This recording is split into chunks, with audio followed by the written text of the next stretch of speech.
Hello, I'm Rich. I'm Jason. We're bringing back Wargaming. We got together because you're about to watch a video that we filmed previous week when we done the other 40k game, the boat action game. Apologies for that not loading up in one hit. YouTube was just being funny. Honestly, it was, oh my god. Right, saying that though, if you prefer to watch it in segments like that, or would rather have smaller battle reports, then just put it in the comments below. Or if you're lazy like me, just doing a search, one's better. Hang on, you don't watch ours? Of course I do, but I can't be bothered to search for the find the other two. Oh, right, okay. I'm too lazy. Well, we're not going to give you any spoilers. Go on to that. Go onto our page, subscribe. You'll see them all there easily. Then maybe you should subscribe to our own channel, Jay. I did. Oh, right, okay. Right. So anyway, you're going to watch a video of us. It's our first thoughts on Warhammer 40,000. We had one game, and this is it. This is our thoughts right there and then after the game. See what you think, but get to the end, because Jason and I are going to add something at the end of the video as well. Okay, so we'll see you after our little moan. Hello, Richard from Bring a Barrel. Jason here. All right, so we were asked to do, asked to do a quick, our initial thoughts on Warhammer 40,000 9th edition. So this is only going to be a very short video. I'm going to give my opinions, Jace will give his, we'll have a bit of chat, and then that'll be it. So, do you want me to go first, or do you want to go first? Yeah, you can go first. All right, okay. More to say. I've got more to say. I haven't got more to say. It's moaning, I'm just bitter.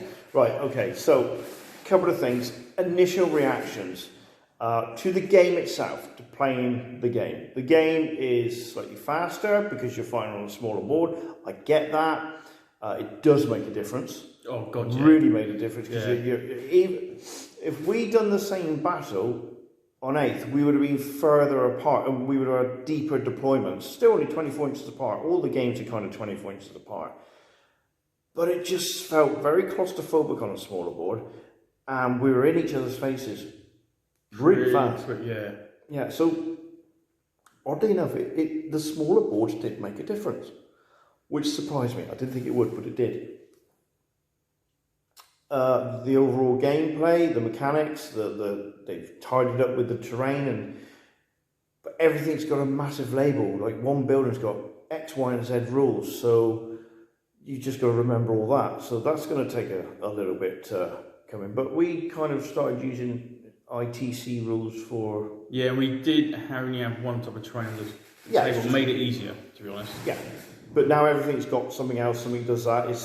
And I feel that they're having to bring in certain rules because people tried to bend them to the point of breaking. The fact they've had to bring in the rules saying a model's unstable to stop people balancing things on a piece of terrain. Oh my god. Right, so the terrain, having to clear up everything and try and cross the T's and dot the I's with everything, kind of might slow the game down, might not. I've said it's a faster game because we were in the actions a lot faster. But my biggest gripe of all is setting up the game. You can set up the board, but marking out and setting up all those objectives, inches from there, inches from that. It took us, because it was our first game, about half an hour to set a board up. And I found that really frustrating because we game on a Friday night, in the evening, we're both tired from working all week, and you just want to switch off, simple game, and crack on with it. With this, you have to invest so much time now, to me. It'll no doubt get easier. You just got to measure everything, and you're thinking, I could be gaming by now, and you're still setting up the board. Yeah, then there's picking your secondary objectives, and I think that's basically getting, you need to know what your opponent's taking. Then you go, I need to take that, or I'm having this. Where that took us probably longer than it should have, really, to think of what we got to do. Yeah, because it was our first game. Yeah. But the annoying thing is, all the other editions, you write out an army list, you think, I wonder what he's going to take. You turn and think, oh, he's taken that. But that's it. Now you're thinking, oh, he's taken that. So I could do that secondary. That'll give me but this I might many do points. that. Admittedly, you can ignore what they do. And just, I could field an Andari army and think, right, regardless of what you field, I'm going to do, I can't, you'll have to forgive me, grab the table quarters. Because you've got the maneuverability to do it. But then that's so tick a box army. Jason and I like to play themed armies. And one thing we've already noticed is, correct me if I'm wrong, because we've kind of read the book but not really absorbed it, every mission looks like it's objective based. Whereas before it wasn't. So I find that a bit odd, and I find the whole thing's geared towards competitions now, because everything's, if you're organising a competition, you can set up your boards, you can have all the objectives predetermined where they are, people turn up knowing what missions they're going to have to play, and they can gear their whole armies around that. But as two mates getting together, for a quick, it's very time lagging. Yeah, we spent a lot of time working out the points of secondary objectives, first objectives. Oh yeah, done all that. Oh, now we're going to stop and like, well, you got this, you got that. Oh, you got this, you got that. We spent just as much time rolling dice as we did. Yeah, because we can't add up the toffees. Working out who's done more. To be honest. Yeah, it's and I can't concentrate that much. No.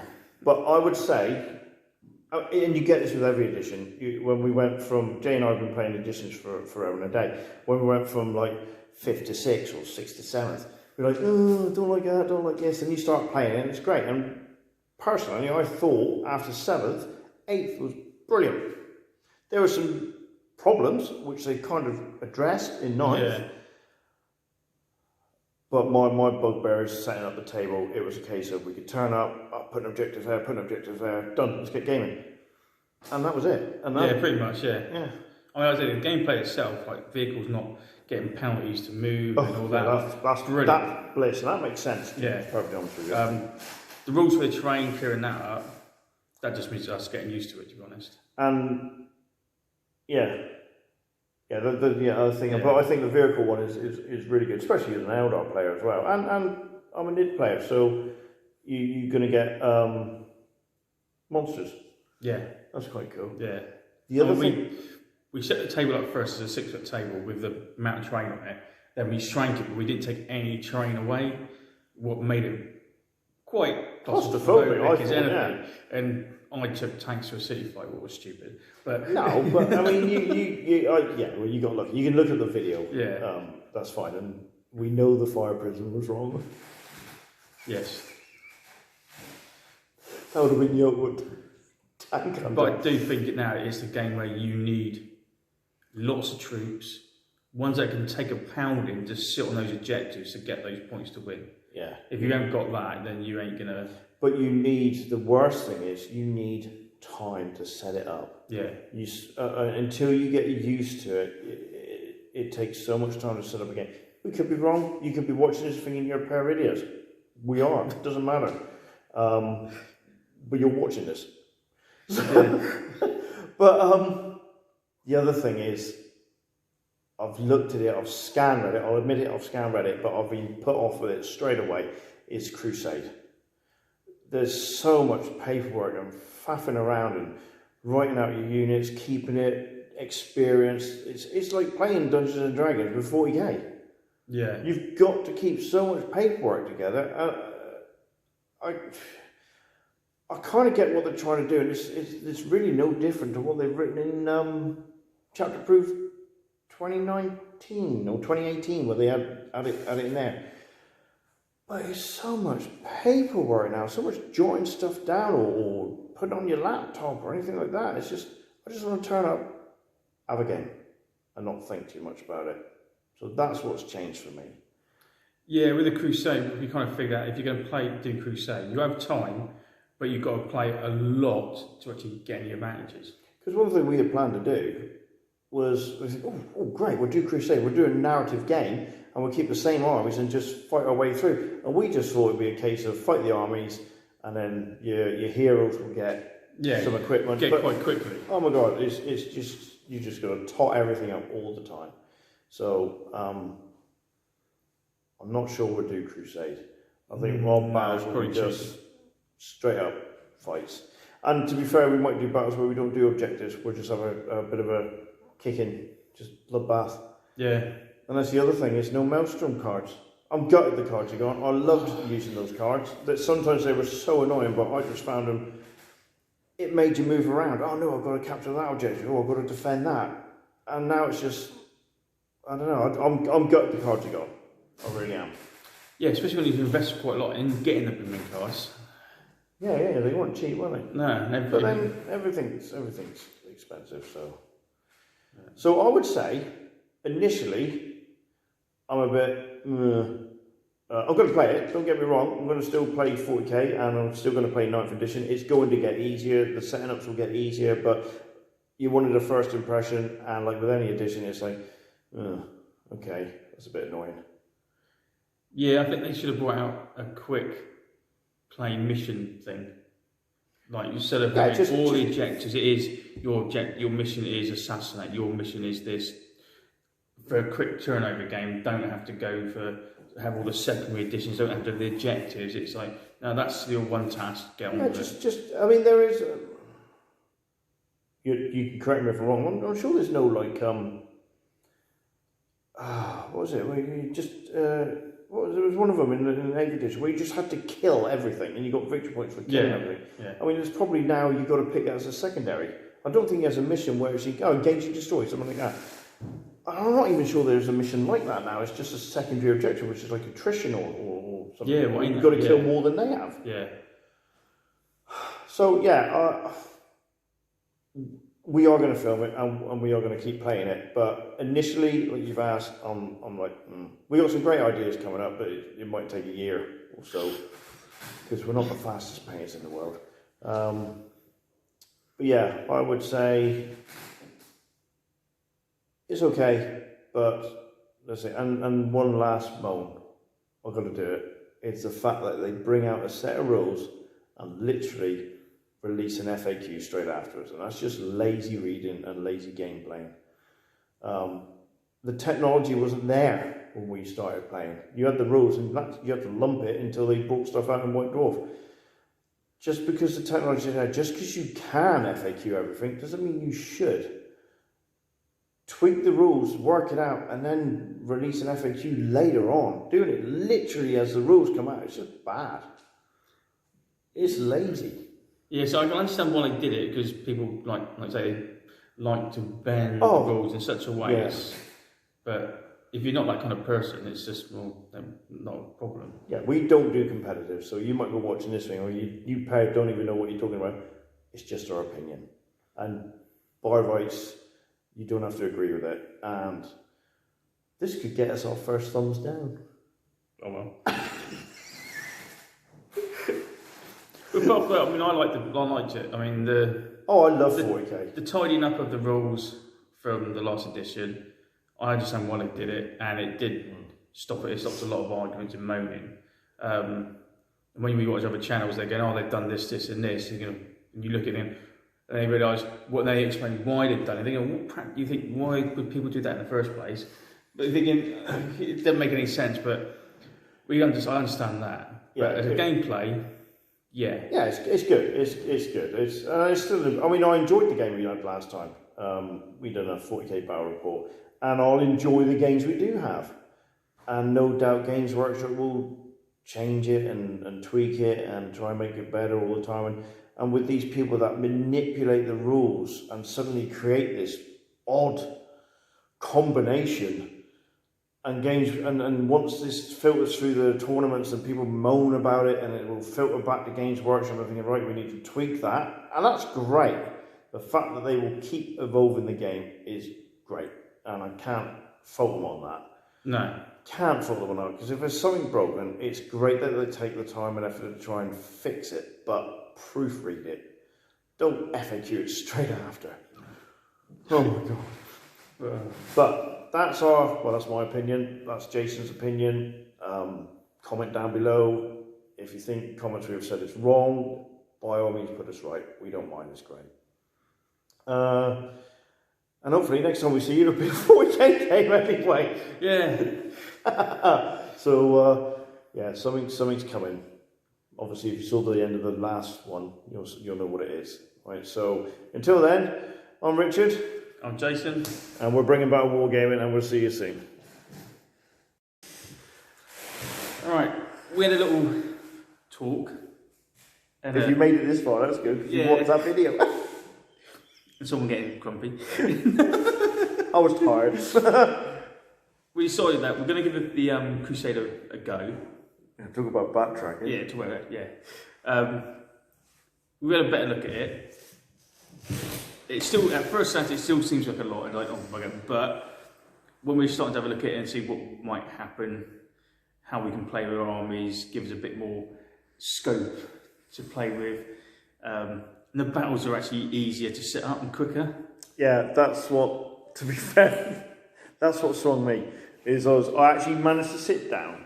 I thought, if you don't like something, just go for it sometimes. So I thought, right, let's have a look at this Crusade. I sagged it off. Hang on a minute. You can just play some Jace! Pretty much, yeah. Wasn't it really? Yeah. It's just going to make me have to sit down instead of doing like 10 minutes before I go out the door to make an army list. Yeah, make an army list a day or two before. That's think about it. But I said to Jace, look, just do a 50 power level army and see what you think. Because I come up with one, I thought that was quite good. Next thing you know, he's texting me back, hang on a minute. Well, yeah, funny. It's easy because when you do a power rate and you go, what do I take? Don't matter, just get all of it. Don't pay any extra. I don't have to write out, he's going to have this, he's going to have that. It's just like, bang, got it. So the plan is we're going to do a couple of factions, at least 3 or 4, and we're going to try and do the Crusade missions, which will take a long time because we only get together, as you know, every other week, and then every other week we do a bolt action game, then we do a 40k game. So it's only one 40k game a month. Yeah. So 6 missions is going to take us 6 months. If you want to support the channel, pay for the hall. So yeah, so the idea is, and we've sat down and had a little chat, got kind of a little bit excited about it. We're thinking, oh, we can have these characters here, we can name them, give it a bit more narrative. So it's something we've never done before. Never really got into the narrative. We've just turned up at a scrap. So we're going to give Crusade a go. And I know in the video you've just seen, we said, nah. Well, pretty much. So we're going to give it a go. So the next battle you see is going to be 40k anyway. Yeah. And it will be Crusade. I don't know. Is it worth us doing an actual little short video intro of our armies? Like if we can come up with names for certain characters and stuff like that, and then maybe just set up some terrain, and then Bob and John are going to go and kick in Bill and Ted. So Bill and Ted. I don't know. I might give it a go. Set up some shots with your runes and that. Yeah. We'll try that. We'll try and really get into this Crusade malarkey and get some named characters, so maybe you can follow us on the journey as we go through and see the armies grow or die, as they probably will. And we'll just see how it goes, and maybe get you involved as well. Get you to pick our missions, or even the battlefield, to be honest. Yeah, see how it goes. Well, yeah, we'll probably do a little set stage, explain the characters, do the little showpiece army, and then we can just get cracking on with the mission now. So I think we will actually. Yeah, do a small little intro thing. Yeah, because one thing we did realise, if we do this, it will encourage us to paint more models. Yeah. Me to buy. Gives me an excuse to buy new models. No, you're not allowed to buy any more until you paint what you got. No. So you ain't going to buy any for the next 10 years. Nah, sort that. You have got, what is it? What's everybody doing? Shellfish Shane? He has a garage of Shane. No, I haven't. Sally has a garage. I've got a wardrobe. I've